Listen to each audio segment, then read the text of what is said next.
अस्सलाम वालेकुम dear friends. आज हमें जो डिस्कस करना था रेशो के हवाले से, कल हमने थोड़ा इंट्रो किया था कि रेशो एंड प्रोपोर्शन के हवाले से कि सबसे पहले हमें रेशो के बारे में इंफॉर्मेशन होनी चाहिए। अगर रेशो हमें समझ में आएगा तो प्रोपोर्शन में हमें अच्छी खासी सपोर्ट मिलेगी। अब रेशो क्या होता है? दो नंबर्स के दरमियान कंपैरिजन होता है। क्या होता है? कंपैरिजन होता है, ठीक है ना। जो कंपैरिजन होता है उसको हम कहते हैं रेशो। अब जैसे मैंने आपको एग्जांपल दिया था कि अगर आपके पास हो 2:4 तो 2:4 तो आप कंपैरिजन कैसे निकालते हैं इसका? 1:2।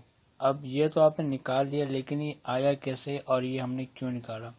सबसे पहले रेशो की डेफिनेशन पे हम देखेंगे कि ratio is a comparison of two numbers in the same unit, यानी कि यूनिट जो होना चाहिए वो उनका सेम होना चाहिए। मसलन कैसे सेम होना चाहिए कि अगर आप 4 kg रेशो 8 सेंटीमीटर या 5 kg रेशो 10 kg, आप इनका कंपैरिजन कैसे करेंगे कि सबसे पहले इनका यूनिट सेम होना चाहिए।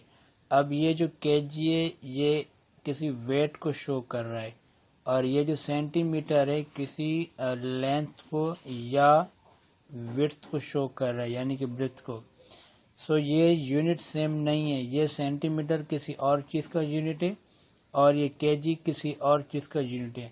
जैसे मैंने आपको बताया था कि जब हम रेशो फाइंड करते हैं तो उनके लिए जो है कि यूनिट सेम होना चाहिए, यानी कि nature of both numbers must be remain same. अगर आप हाइट मालूम कर रहे हैं तो आपको हाइट, दोनों नंबर की हाइट की जो है कि अपने क्वांटिटी होनी चाहिए। अगर आप किसकी लेंथ मालूम कर रहे हैं तो आपको लेंथ के हिसाब से देखना है। अगर करेंसी मालूम कर रहे हैं तो करेंसी का रेशो निकाल रहे हैं तो करेंसी का सेम यूनिट होना चाहिए। इसी तरह जो भी चीज़ें आप निकाल रहे हैं सबका यूनिट सेम होना चाहिए, फिर हम जाकर कंपैरिजन कर सकते हैं, ठीक है। और दूसरी बात, अब हम आते हैं रेशो के कुछ एग्जांपल्स लेते हैं कि रेशो है क्या। अब जैसे सबसे पहले आपने ये देखना है कि रेशो को हम डिनोट कैसे करते हैं। जैसे हम नॉर्मली नंबर्स पढ़ते हैं कि भाई 2/3, इसको हम फ्रैक्शन कहते हैं नॉर्मली। फ्रैक्शन के अंदर क्या होता है? दो चीज़ें होती हैं। जो ऊपर वाला पार्ट होता है उसको हम न्यूमरेटर कहते हैं, न्यूमरेटर, और जो नीचे वाला पार्ट होता है इसको हम डिनोमिनेटर कहते हैं, ठीक है। अब रेशो में क्या होता है कि रेशो को भी हम फ्रैक्शन में लिख सकते हैं। जैसे A/B है तो हम इसको A/, यानी कि A/B लिख सकते हैं, या A/B यानी कि A/B। इसको पढ़ते कैसे? A/B यानी कि A/B। ये इसका रेशो में आपने नोटेशन दिखाया और ये इसका फ्रैक्शन में। फ्रैक्शन में तो न्यूमरेटर और डिनोमिनेटर कहते हैं इसको।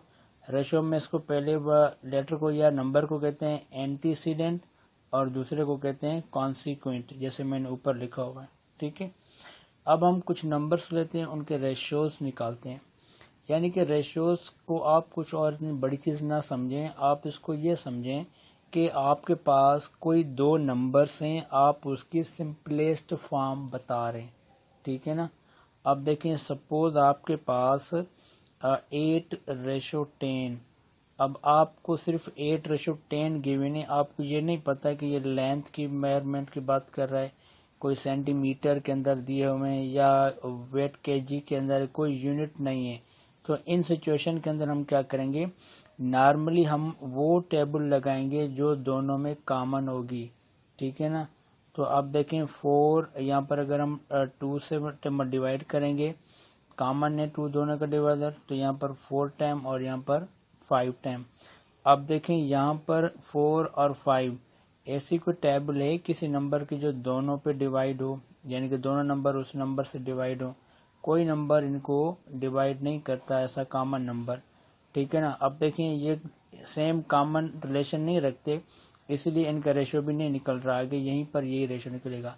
तो हम कह सकते हैं कि 8/10 इज इक्वल्स टू 4/5 या 8/10 इज इक्वल्स टू 4/5, ये हम कह सकते हैं। आप एक और बात याद रखें कि आप रेशो के अंदर मल्टीप्लाई भी कर सकते हैं, डिवाइड भी कर सकते हैं, ठीक है ना। ये था हमारे पास नॉर्मली एक नंबर। अब हम कुछ फ्रैक्शन के अंदर नंबर्स लेते हैं कि अगर फ्रैक्शन के अंदर नंबर्स हों तो फिर उनको आप कैसे जो कि रेशो के अंदर सिंप्लीफाई करते हैं। अब उसमें पहली बात ये होती है कि अगर आपके पास 3/2 रेशो 4/2 हो, यानी कि आपके पास दो फ्रैक्शन आ जाएं तो उनका रेशो कैसे निकालते हैं। अगर 3/4 होता तो आप कहते 3/4। अब फ्रैक्शन के अंदर रेशो कैसे निकालेंगे। सबसे पहले आप ये देखेंगे कि अगर इनका डिनोमिनेटर सेम है तो पहले तो वो सिंप्लीफाई करेंगे, बाकी जो यहाँ पर आएगा ऊपर फिर उनका रेशो निकालें, यानी 3/4। इसी तरह अगर आपके पास हो अपना 5/3 रेशो 10/3, ये सेम केस वाला है, सेम खत्म हो जाएंगे तो 5/10 बचेगा। यहाँ पर टेबल जा रही है बिल्कुल 5 की टेबल 1 टाइम और यहाँ पर 2 टाइम, यानी कि 5/3 रेशो 10/3, इसका रेशो आएगा 1/2 या 1/2, ठीक है। तो ये था हमारे पास वो केस जिसके अंदर डिनोमिनेटर सेम है। और उसके बाद दूसरा ऐसा एग्जांपल लेते हैं जिसमें हमारा ये होगा कि अगर डिनोमिनेटर सेम ना हो, मतलब कि अगर आपके पास यहाँ पर है 3/10 रेशो 4/5। अब यहाँ पर डिनोमिनेटर सेम नहीं है ना, तो आपने पहली शर्त क्या करनी है कि डिनोमिनेटर सेम करने अपने, यानी कि कॉन्सिक्वेंट आपने सेम करने। मैं डिनोमिनेटर कह रहा हूँ लेकिन रेशो के अंदर हमने कॉन्सिक्वेंट यूज़ करना है वर्ड, एंटीसीडेंट और कॉन्सिक्वेंट। तो अब देखें 3/10, अब एक जो है ना कि डिनोमिनेटर हमारा 5 है तो 5 को हमने 10 करना है, ठीक है ना। तो 5 को 10 करने के लिए क्या करेंगे, हम 2 से मल्टीप्लाई करेंगे तो ये नीचे 10 हो जाएगा। जो नीचे मल्टीप्लाई कर रहे हैं 10 बैलेंस करने के लिए, तो ऊपर भी आपने नंबर जो 4 है यहाँ से मल्टीप्लाई करेंगे तो ये 8 हो जाएगा। अब देखिए बैलेंस हो गया, 10 कैंसिल तो 3/8। अब 3/8 पे कोई ऐसा नंबर है जो दोनों पे टेबल जाए, नहीं है तो इसका यही रेशो रहेगा।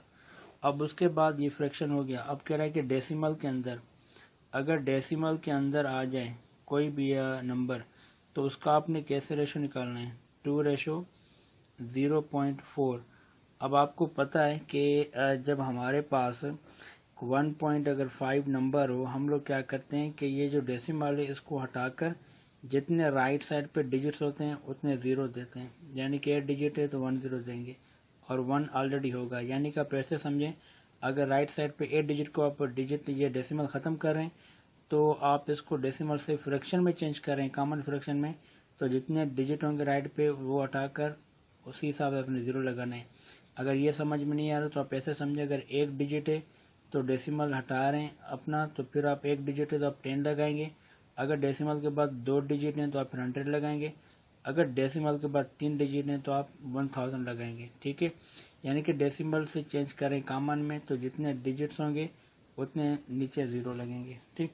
अब देखें यहाँ पर क्या हो रहा है, 2 से पहले तो हम इसको फ्रैक्शन में चेंज करें तो ये होगा 4/10, क्योंकि एक डेसिमल के बाद एक डिजिट हट जाएगा 10। अब आप यहाँ पर देखें 10 आ गया, अब यहाँ पर 10 नहीं है ना तो कैंसिल होता।